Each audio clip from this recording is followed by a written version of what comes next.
Without the ones like you, who work tirelessly to keep things running, everything would suddenly stop. Hospitals, factories, schools, and power plants, they all depend on you. No matter the weather, emergency, or time of day, you're the ones who get it done. At Grainger, we're here for you with professional-grade industrial supplies. Count on real-time product availability and fast delivery. Call, clickgrainger.com, or just stop by. Grainger, for the ones who get it done. Hello and welcome. It is Eric Erickson here across the nation. The phone number 877-973-7425 should you wish to be on the program. Climate activists have torn up a golf course in Spain. They planted flowers to protest the watering of the golf course in Spain. Members of Extinction Rebellion, along with activists from other climate groups, accessed golf courses in 6 provinces, including Madrid, Valencia, Ibiza, and Navarra. They used cement to fill holes. Others planted seedlings. They unfurled signs with phrases, alert, drought, golf closed for climate justice, water is a common good. These people just want to ruin everything.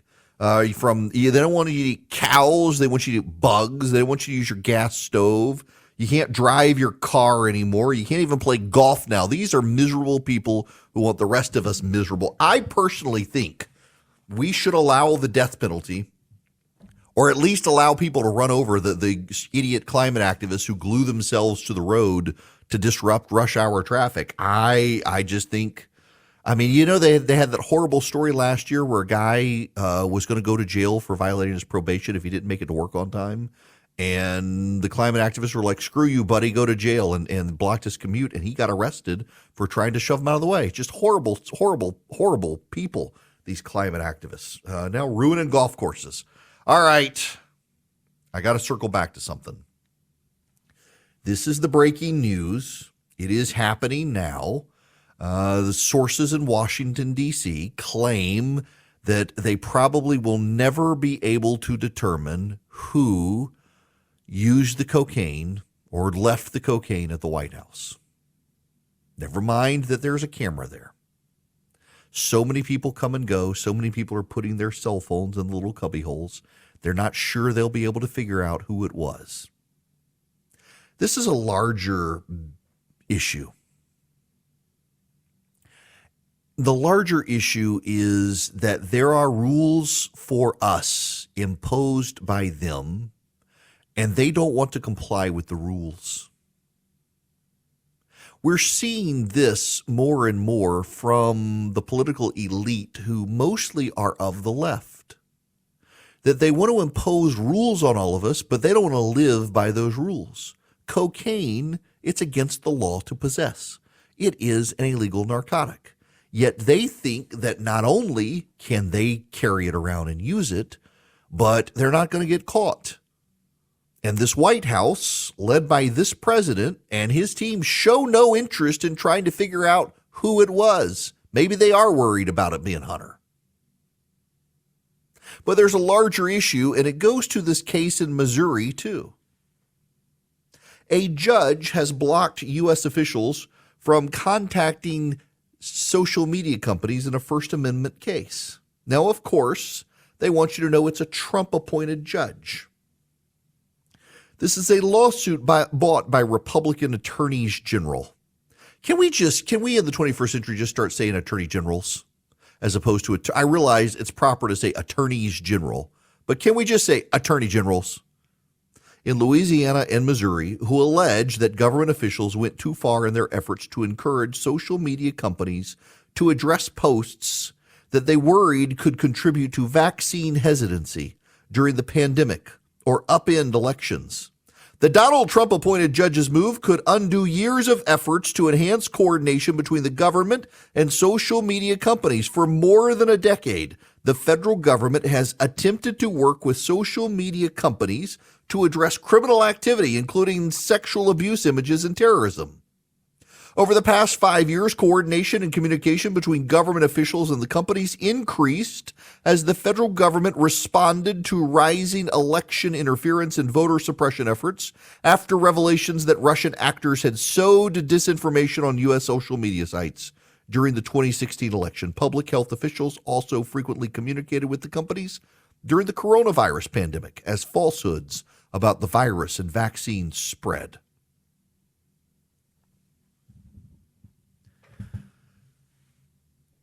The idea that the government is not going to be able to work with social media companies over child porn is absurd on its face.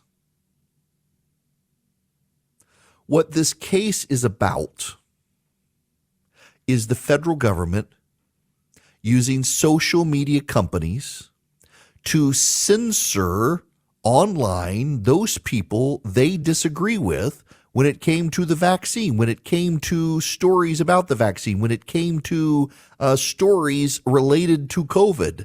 They wished to censor. Look, for example, at what Twitter did to people who had the audacity to suggest that this virus might have come from a lab in Wuhan. You get your account turned off because people in the government didn't want you to make those ties once Joe Biden took over. That is censorship. That is government-backed censorship. And that censorship is a censorship that is unconstitutional. And this judge has stopped it. And yet, if you read the newspapers of America today, they're alarmed at this. Now, what did the government do under Joe Biden? Under Joe Biden, if you wanted to go on television and helpfully echo the party line, they were perfectly fine with you doing it.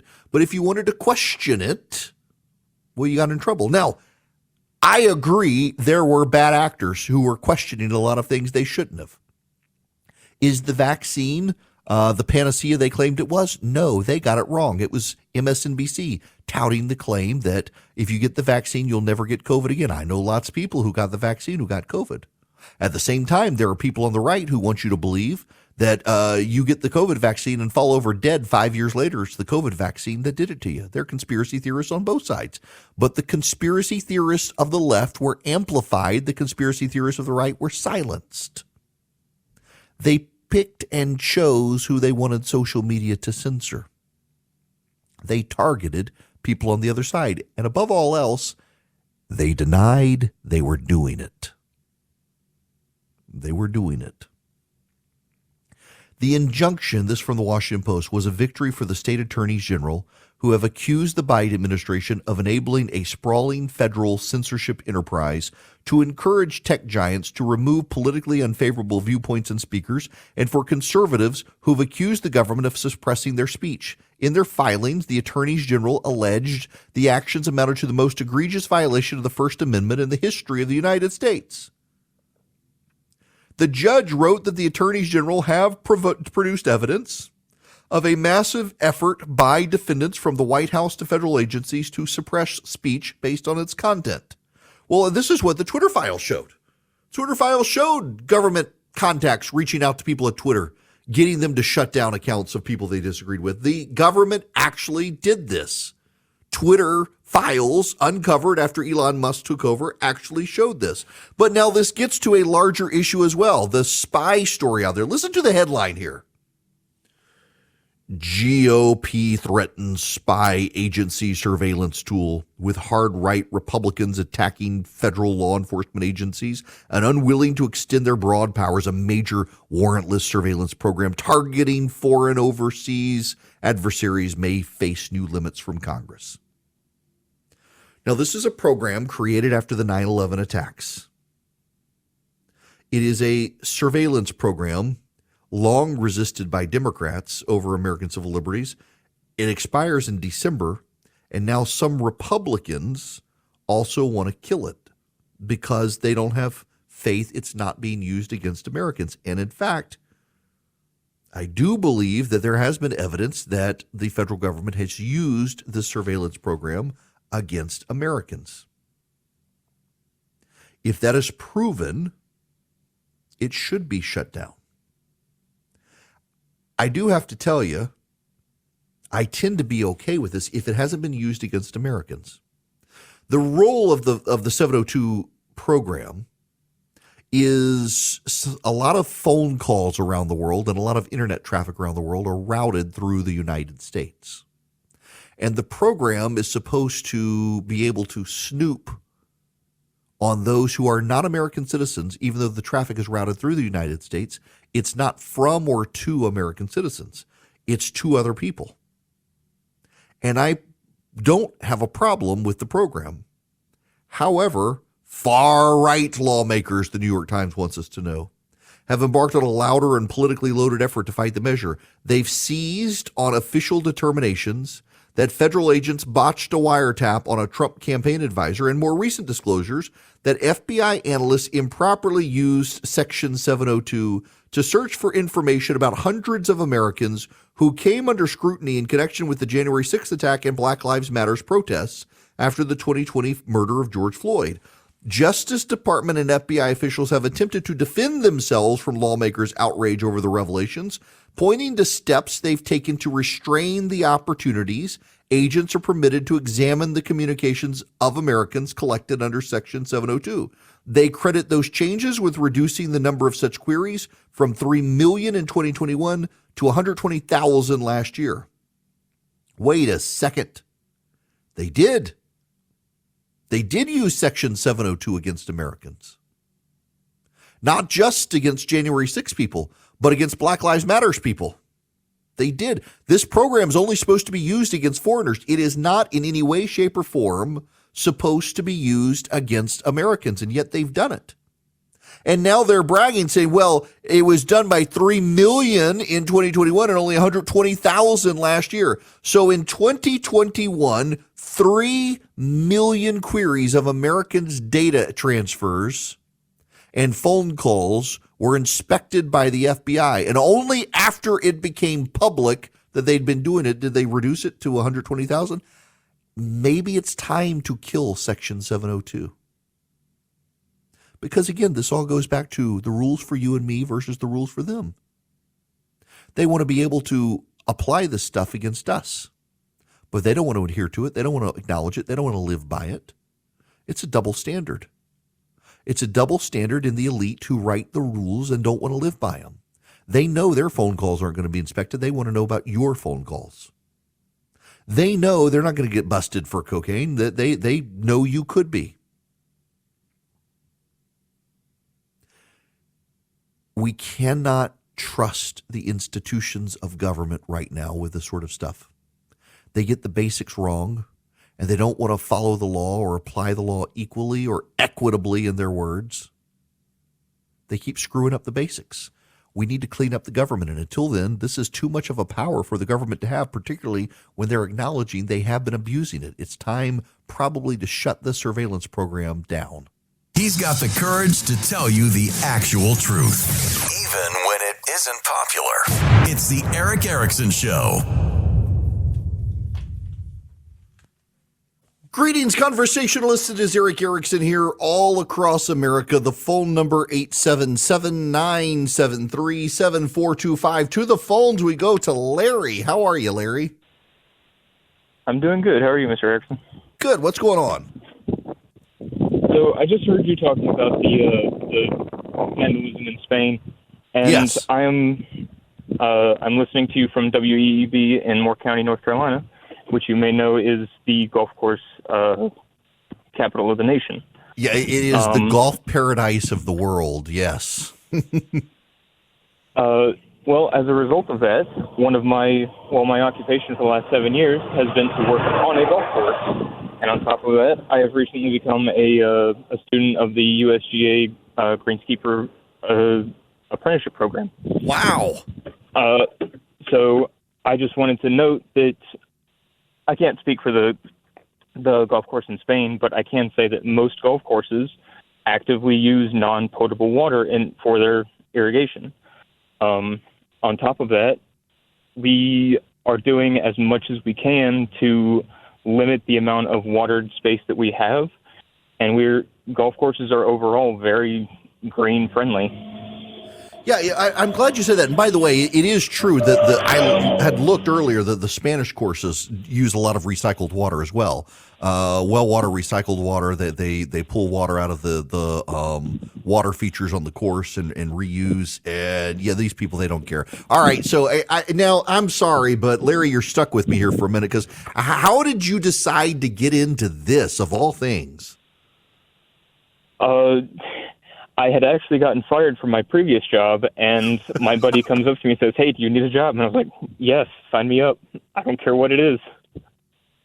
That's fantastic. And so now you're in the USG. That's phenomenal. I got to get up there, by the way. A buddy of mine has been wanting me to go up there to Pinehurst and hit golf balls. And I'm so terrible. I feel like I'm committing sacrilege by going to a place like Pinehurst. But at some point, I need to get up there, if only to hang out with listeners. But have a few beers on the golf course and hit some golf balls up there would be fantastic. It is so gorgeous.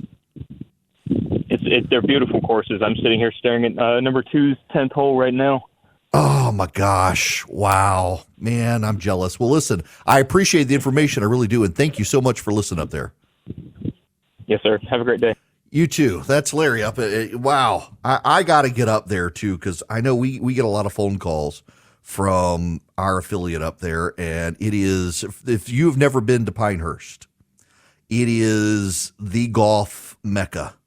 I mean, a buddy of mine, in fact, Hugh is probably listening right now. I took him to Barnsley Gardens up north of Atlanta, which is my favorite golf course. And he's been wanting me to go up to Pinehurst for like a guy's trip. The problem is I would have to give up radio for like a Thursday and a Friday because he wants to go play all the courses up there. And maybe I could sneak by WEEB and do the broadcast from Southern Pines up there, and so I don't have to completely get out of work. But I would love to go up there. I've seen Pinehurst, but I've never played it. Y'all do need to understand here. I am a terrible golfer. I'm like really bad at golf. Golfing, when I was in law school, I actually used part of my student loans, which is why I got another 15 years to pay them back. I used part of my student loan to buy my membership at a golf club thinking, I'm going to be a lawyer. I should get good at golf. I got good at day drinking instead. Now I'm actually so I mentioned this course up in North Georgia, Barnsley Gardens, and it's got this beautiful course. It's a Fazio course. It's out in the middle of nowhere. There's no construction around it. And the golf pro there, Kyle, is a brilliant golf instructor. And I've had great golf instructors before. And he's been so much more laid back and better than the other. And I can finally pretty consistently get off the tee, but I'm still bad. And I've got to get good. And now when I go get lessons, it's like I overanalyze it and I just get worse after a lesson. I got to get a groove. I need to play more is what I need to do. I need to play every day, but I got to go up there. This whole idea, though, these climate activists destroying golf courses, tearing up holes in the name of climate, all they're going to do is make, I think, people mad at them. I think it's deeply destructive. You go destroy fine art to call attention to yourself. You're a selfish narcissist is what you are. You're destroying works of art. You're destroying golf courses. You're ruining people's commutes to try to draw attention to something. It makes me not care about the issue. There's a big story today that the world is now, July 4th was the hottest July 4th in record. And I'm like, so? I saw somebody the other day talking about so many people are going to die because of the wet temperature, which is you put a wet cloth around a thermometer and that gives you that temperature. And get a box fan. We can adapt. People, we can adapt. We should be good stewards of the world, but we can adapt to this. We don't have to be scared of it.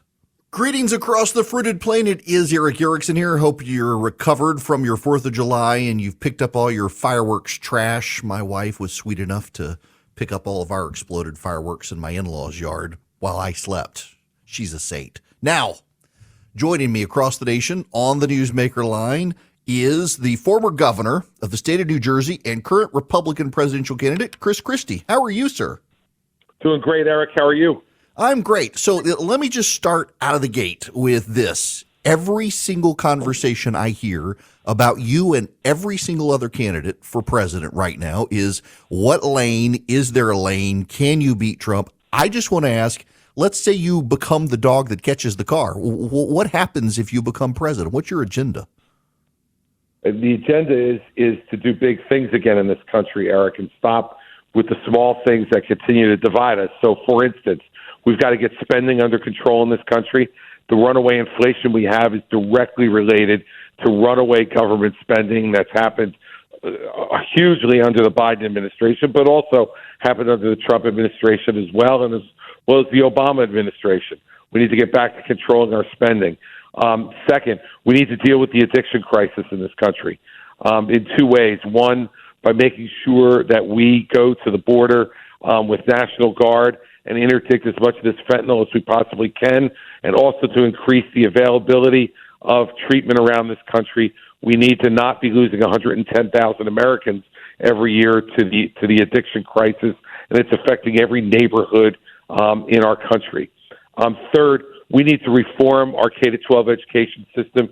You saw the recent national testing scores, which I'm sure you did. Our students are not performing. They're not competitive with our competitive countries around the world, and we need to improve that education system by making their choice for every student, every family in this country, rather than having to go to failed schools that don't have to compete with anybody else.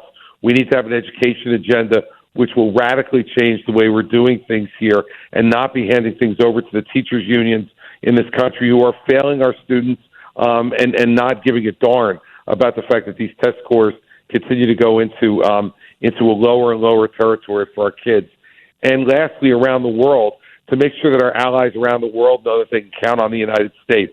We are in an absolute proxy war already with the Chinese. They are funding this Russian war in Ukraine. They are testing us all around the world. They're entering our hemisphere in South America as well and trying to influence what goes on in our hemisphere as well. And we need to begin to re-strengthen our friendships around the world and let the Chinese know that they're not just fighting America, but America and its allies and friends around the world. When we do big things like that, this country is going to engage in some sacrifice, Eric, but it's also going to make us, as it always has in our country, bigger, better, stronger, richer, and freer. Well, listen, thank you for that. I've actually learned what you as a candidate stand for. I don't know if you feel that level of frustration, but I realize that President Trump and his polling is like the big thing everyone wants to talk about, but I'm not learning about any of you on the campaign trail and what you actually stand for. So I appreciate you being willing to tell us these things, and thank you for talking about the fentanyl issue. It frustrates me to no end that it doesn't seem to be actively, seriously considered in Washington as anything other than a talking point. Nobody seems to want to deal with the border issue. No, and look, when you have 110,000 Americans a year dying of overdose, when it's now the leading killer of men between the ages of 18 and 34, look, I chaired President Trump's Opioid and Drug Abuse Commission.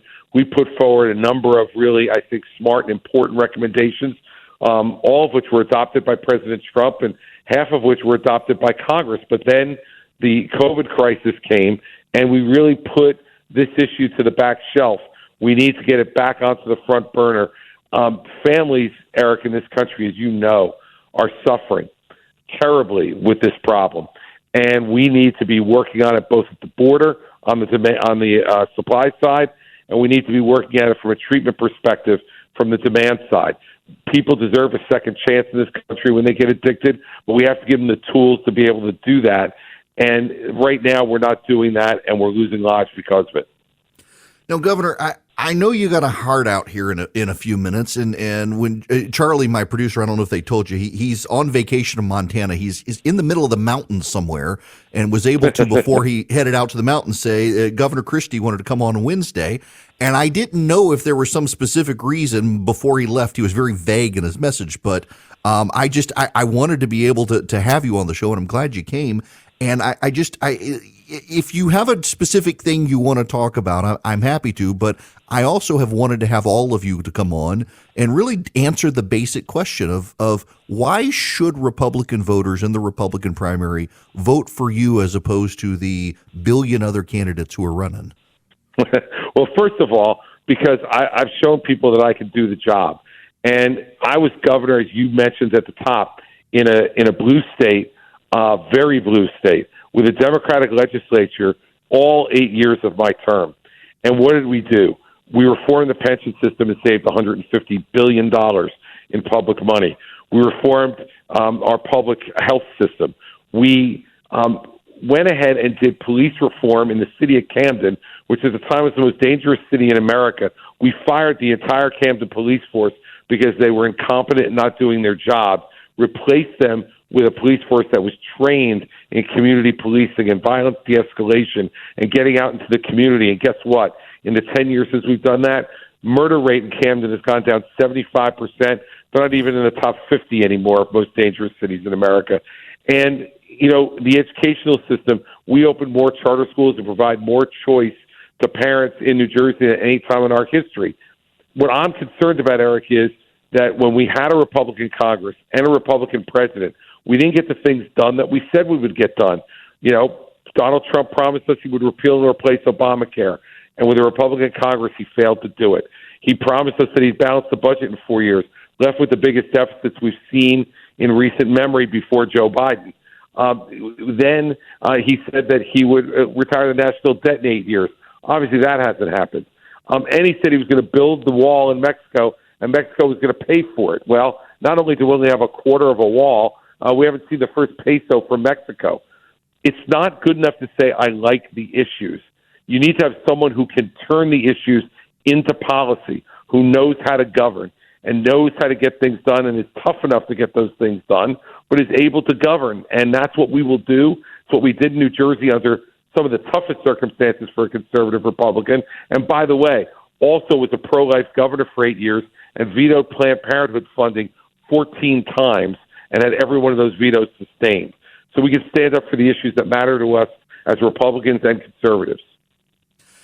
Listen, I thank you for that. Let me ask you one more question before you. Yeah, and I know you've got a heart out. I want to be mindful of you. Your number 5 issue is the China one, and I know Republicans talk about that a lot, but it does seem like one of the ideas that we need to be pursuing in this country is maybe ally shoring as opposed to offshoring, where we work with our allies to build supply chains and distribution centers and manufacturing hubs. That I'm worried American corporations are our weak link in China, where we're so dependent on their manufacturing capabilities, and even our weapon system manufacturers dependent on China, that just seems like something the federal government's going to have to step in and do. Even for me, a limited government guy, we got to do something. There's no doubt we have to, and that's why I mentioned in the context of my China answer, rebuilding our alliances around the world, and you've gotten to the next level of my answer, which is that we need to not only do this militarily, but we need to do it economically and industrially. We don't want to have another situation that we had during COVID, where we're on bended knee waiting for China to send us things that we need for our protection of our public health, and as a result, our national security. What we need, Eric, is to make sure that these alliances become, once again, as they were in the immediate post-World War II era, up through really the 1980s. They were the strength of the United States. We're stronger, freer, and richer because of those alliances. And what you just said is exactly one of the legs on the stool that we need to do, along with the military alliances.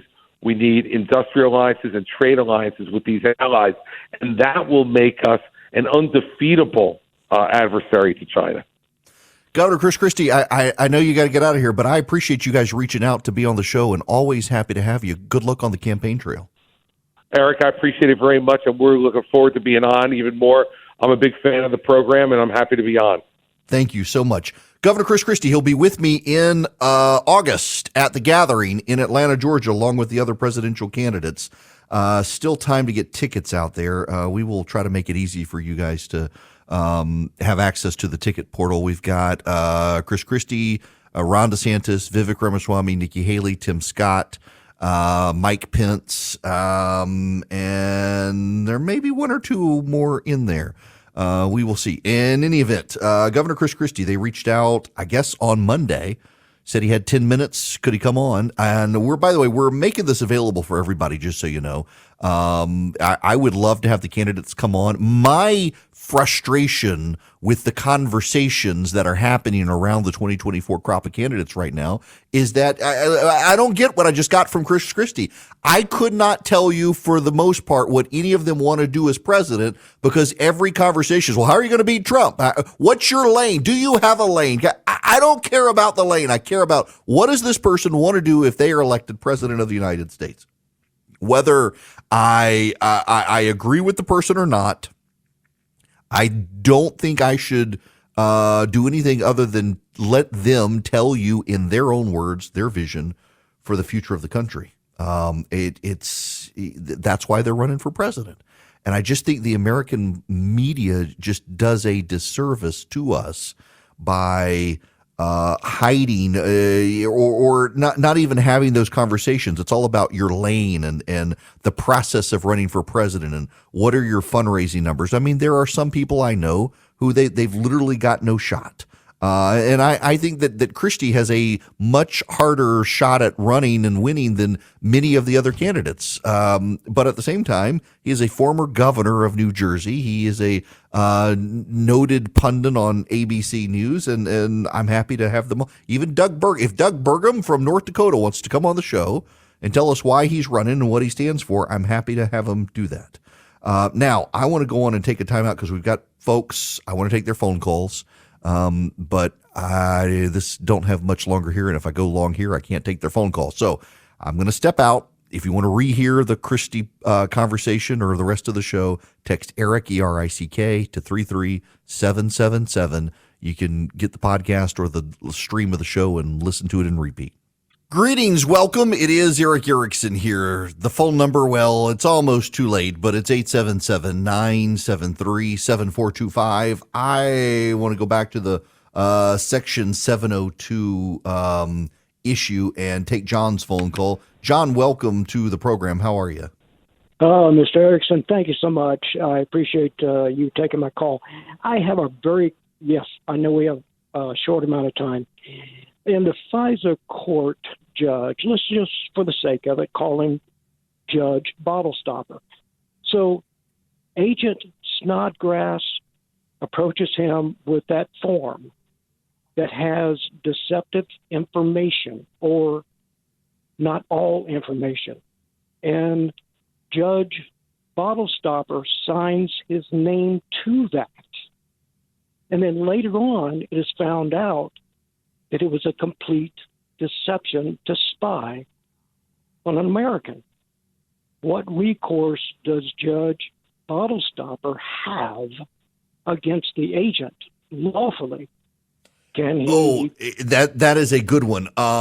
There have been, I think, 2 cases in the last decade where the FBI itself was sanctioned by the court. So they typically don't go after the agent themselves. They go after the agency, and the agency is required to pay fines, particularly to the individuals who are surveilled.